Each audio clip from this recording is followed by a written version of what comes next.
12:30. Yeah. But right now we want to talk to Sharon Crawford about her book. We do. We got Sharon Crawford here joining us from Toronto. Hi, Sharon. Hi. Always great to have you on the show. And she does her own show here at that channel, right? Oh.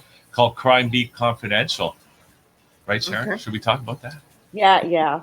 Well, I'm using my private investigator, Dana Bowman, from the Beyond Mystery series to help me promote the memoir. So Exactly. So I'm not sure where you want to start here, Sharon. I do have your website up with a copy of the book. And I'm just going to show it here, I guess. It's called the... do you want to just tell us the title? I know what it's called, but... The Enemies Within Us, a Memoir. There we go. And that's what it looks like. This is from your website. And that's Dana. There's the book. Yeah, that's what the book looks like. So when you're in the bookstore, that you can look for that, folks. So now it's a memoir, first of all, because you're...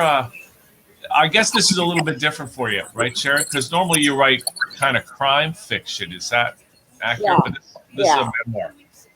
This is, I guess it does cover some of the roots of where I started writing, but it's more, it's about growing up in the 50s and 60s with some peculiarities then. I mean, you get some stuff that's typical of that time in Toronto, but my parents were elderly. Like my dad was old enough to be my grandfather, and my mother was somewhat elderly, a bit younger than my dad. But and I was an only child, and I was very close to both parents, in particular my dad. And then he got cancer, so it deals with a lot of that. And there's some stuff with bullying in there. I got bullied at school, and I got bullied at home, and like with a friend. And there's a lot of things going on there. I've got eccentric relatives. My parents were eccentric. So there's incidents with that. My dad was I'm a railway brat. Let's put it this way, because my dad worked for CNR. He was a timekeeper for them for a long time. That was his life, from when he started till when he retired. And so we got free rides on the train. So we got to go to places besides visiting our relatives. We got to go to places we might not have gone to otherwise. Oh, that's amazing. So you got free rides on the train. That wouldn't be too bad. What were some of the furthest, most exotic places you went? Not sure if there was anything too exotic. We did go to Quebec City, and my dad was born in Montreal, so he was French, but he came to Toronto when he was a child, so his French went out the window, I guess, because when we got there, we had to depend on a taxi driver in Quebec City to get us around. Montreal was okay. I guess the most exotic thing was not really where we went, but how we went. I have family. I still have family in Michigan, but this was Detroit. And the first time we went there, I was about 5 or something at the time. And of course, we took the train to Windsor, and it wasn't a bus or whatever way you get over there now. What they actually did was they took the train coach and put it on a ferry. And I think it was either Lancashire or something like that it was called. And it would take you across the Detroit River to Windsor, or from Windsor to Detroit. And I remember standing near the gate was closed, but the door was open. I remember standing there with my parents just looking at us. We're sitting on a ferry, we're going across. And it was really interesting, especially to a 5-year-old. But you were actually in the train car on the ferry. We were in the train coach, so I think they disconnected the coach. There was no engine here. If there was one, it would have been on the other side, because it took us right across the Detroit River on top of the ferry. And then what happened on the other side? We just took us. We got the train got off the ferry, and I guess an engine took. We went right to the station then. Oh, I see. Yeah. So that went on. That type of trip went on for quite a few years. And I believe the year after we went, they discontinued the service. Boy, so you were lucky to experience that. Yeah. D-Boss, go. Yeah, hi, Sharon. I just wanted to ask you, what inspired you to write this book? I don't know. At first, it was going to be something completely different. I was going to do a memoir about my relatives in the past that I was close to, or some that I had heard about that were already dead. That sounds terrible, but so I started doing research for that. And my cousins in Southwestern Ontario were very helpful with getting information. And then I wrote that, and an author friend had a look at it, and he said, well, you've got three things going on here. You've got social history, you've got, Ontario history, and you've got your personal story. Make up your mind what you want to do. So I picked the personal history, and I decided to write my story. First, I had it expanded way into, into my 20s, but I was told by one agent that it was too long. So I shortened it, and it's gone through so many versions, and this is since about 2003. And it was put aside because I was a journalist, so I was doing that and doing some editing, and then I switched over to the mysteries in 2011. So it's it sort of got put aside, but this time I got going at it, and it's gonna get published, and so my Blue Denim Press. So I got into it, and my publisher there, the editor there, Shane Joseph, said, why don't you focus on your relationship with your dad with the cancer, what it was like before, how did it affect you? So that's really the underlying theme in it, with what's going on. I'm just curious, Sharon, how old was your dad when you were born? And your mom, too? My mom was 41 when I was born, and my dad was 49. Okay. Now, that's not weird today, but in those days, it was weird because, maybe some of my friends' parents were in their early 40s, but like they'd had about maybe 4 or 5 kids, and that was another thing. I think I can count on one hand and have some fingers left the number of my friends who were also only child. That was the time when not long after, 10 years or so after the World War II, the big post-war baby boom. It was part of that, so there were a lot of kids being born. And I know you talk about this is kind of a personal history for you, but the original manuscript, by the sound of it, had a lot of social history and Ontario history in it. I'm just would love to hear from you, kind of paint a picture of Toronto in your childhood, and especially to contrast it with things today. Okay, well, one thing was the way you got around. Like, we took public transit a lot because we didn't have a car, and so mostly it was my mother I traveled with in that. So we had to wait for a bus for a while. It was the service wasn't as good in the neighborhood I lived in. It was in East York. It was over near Donlands and O'Connor, and I talk about along the Danforth.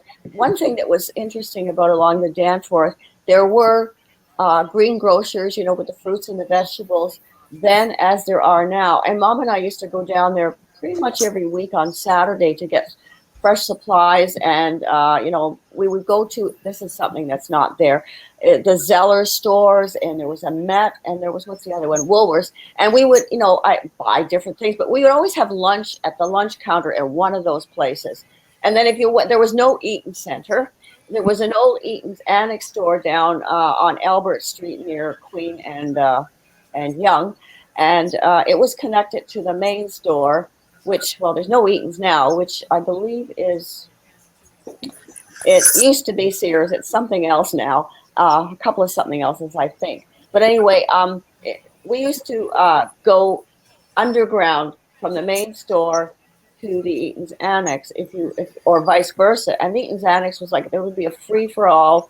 If you wanted to buy something, like there'd be piles of shoes or piles of socks on a counter to pick from. And the elevators were kind of scary. Like, they were, the kind where you have a view, except the view was looking inside the elevator, all the workings of it when you're standing outside. The escalators were terrible. You had to hang on for dear life because they didn't have proper steps. Right. Yeah. Kind of like the elevator in our building, eh, Sharon?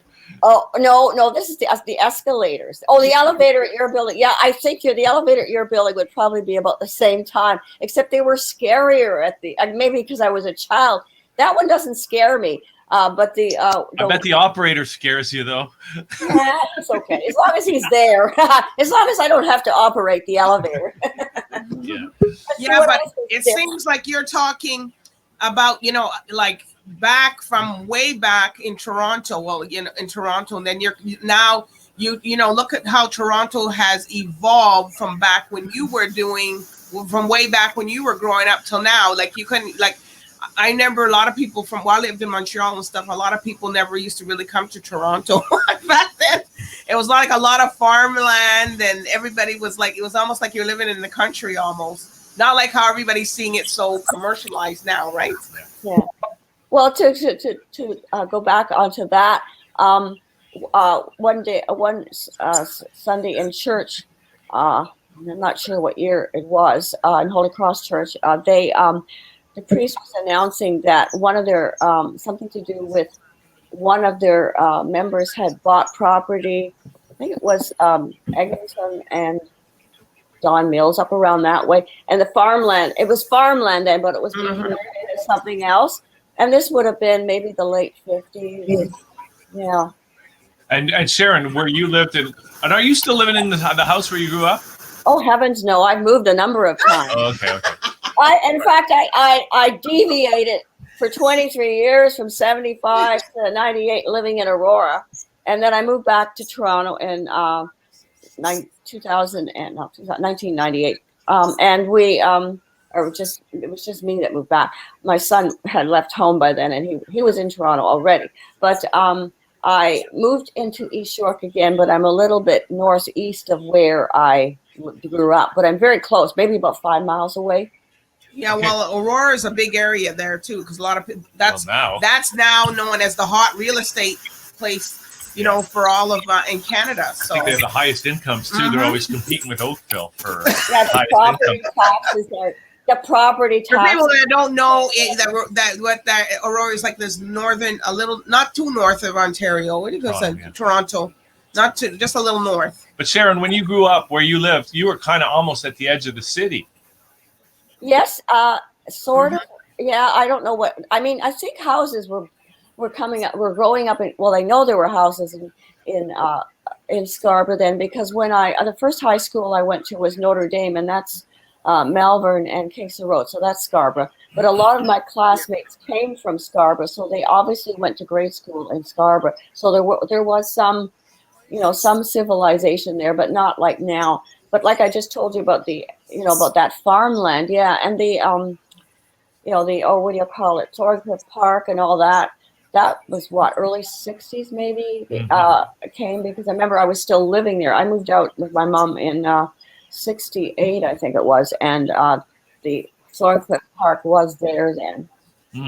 Okay. So now the book, this is a nonfiction book. This is actually your memoir. Yeah, it is. Now, I have done one thing for respect for my relatives. I haven't used their real names. I've used first names. For teachers, because I do go into my schooling, I do use their last name, but they're fictitious. I use my real name and my parents' real name, and I don't put the exact street I'm on. I put the number, and I do that out of respect for my relatives.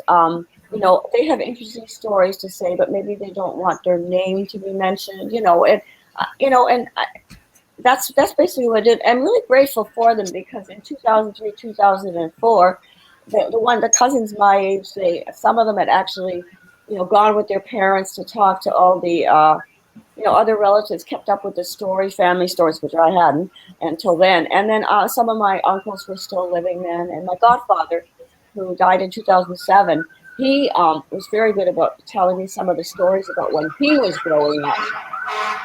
Okay, you know what? I know you're not going to do a reading for us, so people have to buy the book, but can you tell us one of those stories, one of those interesting stories that is related in the book?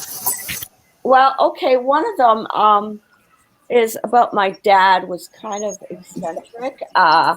There's one, and because he worked for the railways and we got, the free rides, when we go, we would have to leave very early. We'd have to get there almost 2 hours, if not 2 hours, before the train arrived, and we could get on it, or before it left, if it's starting from Toronto. Because, I don't know, he was a timekeeper. He was always looking at his watch. We'd get into the cab to go there, and he'd look at the cab driver and say, now, I want you to go down Broadview and turn on Gerrard, or turn on wherever he wanted them to go. No, turn on Front Street. And when the driver went the wrong way, he would just pull his watch up. Another way says, "You're going the wrong way. I told you to." My mother would go, "Oh, shush," and shush, Albert. And when we get off and go into the station, my dad would be looking around, where we go to line up, and he would carry all the bags except what my mom would carry one, and I carry my doll in a little purse. But we go line up, and we were the only ones in the lineup. We were so early, Mhm. And then on the train, when we finally did get on, my dad sort of walked up and down the whole coach. It looked like, he was trying to find the cleanest or the best looking place to sit. They all look fine to me. So, we would pick one. He knew some things you didn't know, Sharon. He worked for the railroads. That's why he was there early. You don't know what he was. A lot of people worked for the railroads back then. Because we went on the train too, like my uncles and that. We were on the train too. We always had to get there early. Wait, you got free train rides? Yeah. You did? Yeah. We always came to Montreal and Toronto.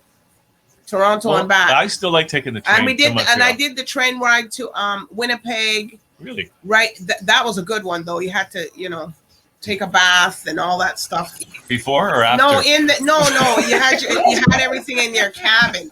But then they let you stop. I think when you got to Winnipeg, go to a place, and then we could take a full shower.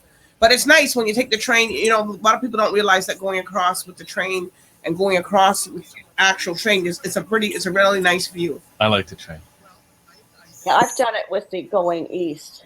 East. You went, but Quebec City, was that as far as you got going east? Well, with my parents, but when I was married, my husband and I went to Nova Scotia on the train.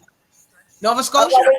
We flew there, but we went the rest of the way around the Cabot Trail and everything by train. But it was really better by train, I thought, than the plane. Yeah. But, you see clouds in the plane, You might see, miniature, it looks like miniature cities down below. And with all the security and et cetera going on, and COVID, of course, going on now, I wouldn't travel on a plane if it paid me $1 million. Oh. On a plane, yeah. Well, I know a lot of people that did. Well, you gotta if you go to Nova Scotia now, you gotta quarantine for 2 weeks. Patty had to. But so now, can you tell us another story from the book?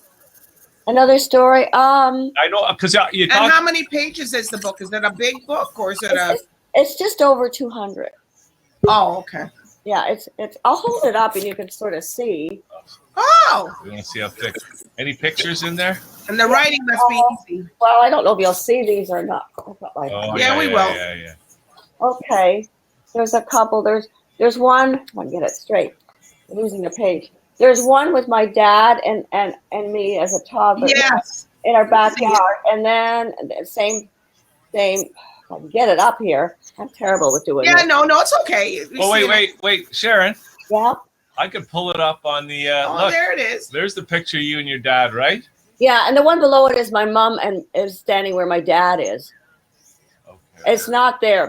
That's my piano. Oh. And then we got, and is this the house you grew up in, right here on the cover? That's the house I grew up in. The other one is a picture of my parents when they were younger, and then the other one's me when I'm about 8. Okay. I still had blonde hair then. It turned a couple of years later or a year later. I don't know. It still looks blonde to me, Sharon. a grayish blonde. But that's all in style now. Yeah. That color's in style now. People are buying that. Yeah. Well, it was a family trait. Like my mother had black hair and my dad, well, his was gray when I was born. It went white. And then after the cancer with the radium treatment, it, little white tufts, and sort of bald spots in there. Another story, I don't know. It would be, I guess maybe when my parents decided, like my parents had different attitudes and different ways of helping me when I was bullied or had problems. And my mother was more practical and my dad was, more protective. And one of those stories with my dad is, like I did mention I was bullied. And this was one person that lived near me. And she was actually one of my closest friends. So, like kind of a relationship both ways. And she And I, at one point when I was being bullied, she and I call them the bully gang because there were a few others with her. They were actually chasing after another friend of mine and me, and we got the upper hand for a bit. We chased them into a backyard and shoved the door shut, and so they were just sort of staring at us. And I found a rock, and I thought, okay, I'm going to get this bully. Well, my aim is terrible. It still is these days. I hit one of my friends in there, and I just felt so terrible. And we all sort of standing around stunned for about half a minute or half a second. And then all of a sudden they open the gate and they come charging after us. And my friend and I go running down the street. And my dad was home that day, I guess, from work for holidays or whatever. And so he opened the side door and let my friend and I down and then locked the door so the others couldn't get in. Okay. Another time with the bully, we were having an argument outside. I have no idea what, on the veranda. My mother inside heard us. So after the bully was starting to leave, I ran in anyway and I opened the drawer, the cutlery drawer, and I was looking for a knife, and my mother handed me a ruler. So I chased her home with a ruler, but I didn't catch up to her. It's too bad you didn't get that knife. Yeah, well, I don't. Looking back, I like to keep my murders in my Beyond books. Yeah. Okay, Sharon. Okay, so we're gonna tell everybody where they can get their hands on how the much books is it now. And yeah, it depends on where you buy it. If you go, it's available on Amazon, both .ca and .com, and whatever the price of the day is, I guess. And it's also available on the Chapters Indigo website. Now there's e-copies and available on Indigo Chapters. For some reason, they don't have the print. My publisher's getting after them for that. So I don't know what the outcome of that's going to be. But Amazon has both print and e-copies. People can buy them from me. If they go to my website, and I am going to put something about this on, but my email is there. If they email me, if they're interested, I will send them copies. And at this point, it's it's $24 is the list price with the publisher. But for now, until the end of the year, I'm offering it for $22, no tax. No tax if I do it because I don't have to charge tax. Yeah, you have to pay taxes on Amazon and I guess a delivery charge. Like shipping. Yeah, shipping. Yeah, now for me, for shipping, I add in about $6 if it's Canada and a little bit more if it's the States. It's not going to completely cover my cost, but you can't really, say, okay, it's going to be $15 or something. And people, that's almost as much. That's almost as much as the book. Right. You have to kind of, but I don't mind if people want to. I take e-transfers or they can mail me a check. So, it's. If people want to do it that way, I've actually sold some from my veranda. It wasn't originated that way. They emailed me, or we talked by email first, and one came with the money, and I handed her the book. We did the social distancing thing, masks and all that stuff. And then one was actually a client. She was bringing an editing client. She was bringing a check for the next thing she wanted me to edit. And she also had some money for the book. So money seems to be paid now in envelopes. That seems to be, if it's cash, even checks, that seems to be the thing now. So that's really where we're hoping at some point. Now, with my book launch, which is on the 24th, there may be another way to get the book.